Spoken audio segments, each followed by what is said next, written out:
34 লাখ টাকা রিচা ঘোষকে ফাইনালে 34 রানের জন্য। ফটোগ্রাফার রেডি থাকুন, এবার সেই মুহূর্ত আসছে। রিচাকে সোনার ব্যাট এবং বল দিয়ে সম্মান জ্ঞাপন করছে সিএবি এবং সেই সংবর্ধনা তুলে দেবেন সম্মাননীয় মুখ্যমন্ত্রী শ্রীমতী মমতা বন্দ্যোপাধ্যায়। সোনার ব্যাট এবং বল। রাজ্য পুলিশের ডেপুটি সুপারিনটেন্ডেন্ট অফ পুলিশ পদের অ্যাপয়েন্টমেন্ট লেটারও মাননীয় মুখ্যমন্ত্রী তুলে দিলেন রিচা ঘোষের হাতে।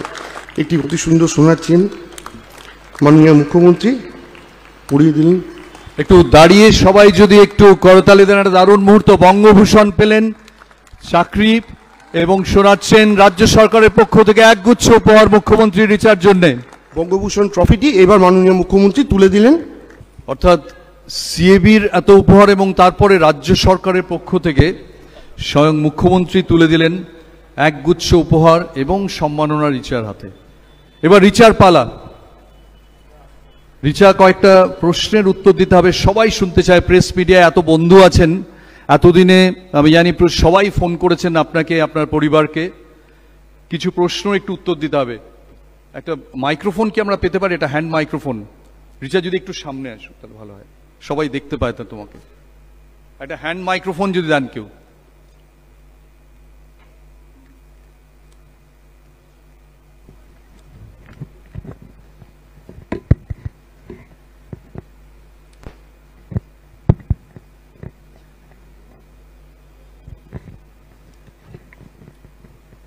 Last minute briefing by the mentor Jhulan Goswami.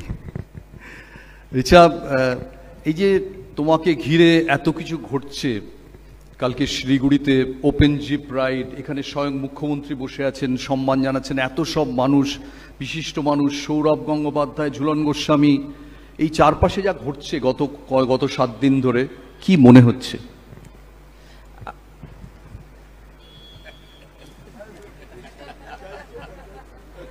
ঝুলনকে মনে হচ্ছে ইন্টারপ্রেটারের কাজ করতে হবে।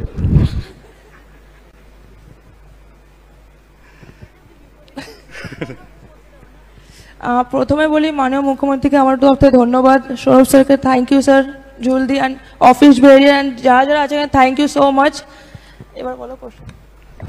প্রশ্নটা হচ্ছে যে কিরম লাগছে, স্বপ্নের মতো মনে হচ্ছে? অবভিয়াসলি এটা সবার স্বপ্ন থাকে, যখন এটা আমার জন্য অনেকটা স্বপ্নের মতনই। যেভাবে শিলিগুড়িতে আমাকে ওয়েলকাম করেছে অ্যান্ড এখানে যেভাবে সবাই আমাকে ওয়েলকাম করেছে, তো খুব ভালো লাগছে, আর স্বপ্নের মতনই এটা লাগছে।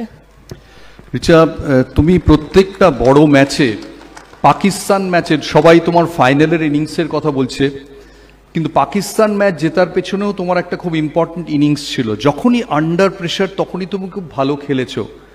এর জন্য কিভাবে তুমি নিজেকে তৈরি